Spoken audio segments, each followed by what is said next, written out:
Wouldn't you know it, we've been recording this stuff for so long, the battery died in the middle of my Lone Kimono video. Clutch of Feathers. Clutch of Kimono. Lone Feathers. Anyway, the guy was grabbing our head and we were playing with his arm. We went back and we did Clutch of Feathers. We cleared the arm out, heel pump, hammer fist. Guy grabs here, do this, clear it out, boom. Wait a minute, that's not ideal phase. It is not allowed. Arm bar again. That's Clutching Feathers and Lone Kimono. Now, in case you haven't noticed, I can't hit and I don't like hitting people. That was the rumor circulating after my first seminar I put on the internet, and we didn't spend any time hitting anybody. Somebody said, oh, he's not doing Kenpo, he's not hitting anybody. Okay, anyway. Clutching Feathers. I drop back, bring this hand up to hit this guy, and I'm going to bring my hand back down to my hips to re-chamber. And now my hand is loaded to hit him right in the face. But why am I leaving his arm on the inside like this? Why am I not clearing his arm out and coming over top of it? Reason being, I like to have the option of dropping him. All kinds of manipulations and stuff we have in our system. They're in our system in the very basic movements. Let's cover another topic. Short one, the torque form, the blocking form, the manipulation form. The what? The manipulation form. The very first section of short one, we step back and we draw the hand back. We do our inward block. We start from meditating horse. We drop back. And we do this block. We do this block.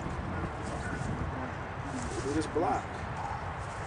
We do this block. It was pretty obvious that if we drop back and we hold on this arm, we did that. We manipulate this arm. What about this arm? What if we were holding this arm and we did this? Well, the very next thing we do is we drop back and we do it on the other side. And we drop back and we do it on the other side. Now I let my brother Marcus's arm go because I don't want to torque his shoulder too much, but I do it slow.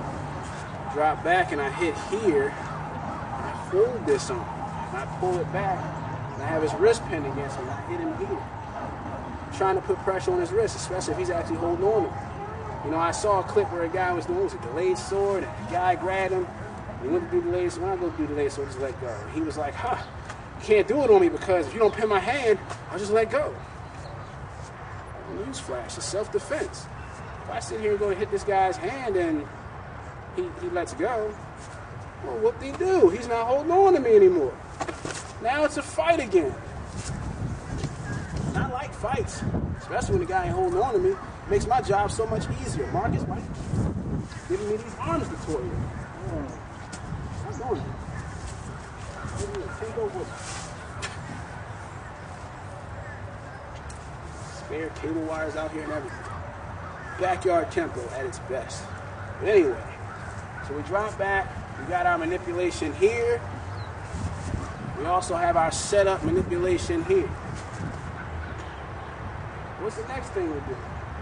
The next thing we do is this funny little thing where we cross and we come over to here. Well, this is just setting you up for some other lovely fun and games later. And it's also setting you up for some lovely fun and games later where you'll be torquing this guy's wrist. And you'll step back and you'll do it on this side and manipulate. Manipulation doesn't have to be a break. Sometimes it's something as simple as pulling this guy in so that you can do something else. Almost knock you out like I did Jim Park. With that heel palm to the ear. Jim, you still got that on tape, brother?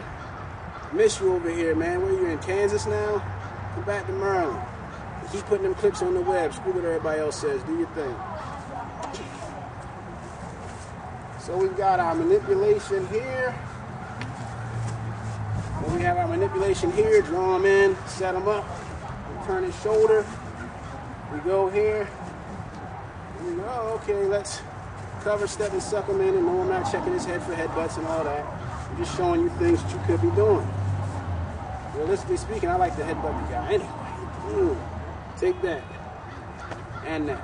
I like to hit him in both heads if I can. Headbutt, groin shot, arm break, and stop. You gotta stay on top of it. No ranting.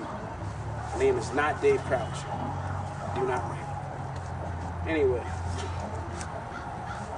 So we drop back, and we manipulate. And we manipulate. And we manipulate. And we manipulate. Now we turn around, over this way. We do our upward block.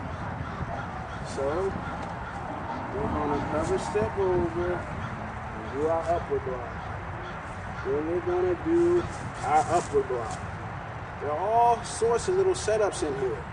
Then we're going to do our downward block. Then we're going to do our downward block. These forms are more than just what they are on the surface. There's lots of stuff you can be doing. It's all in your interpretation of them. You can step back and block, block, block, block, block, block, block, block, block, block. But why?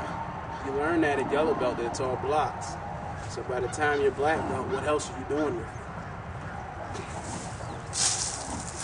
Random rant and rant. Functional Kenpo.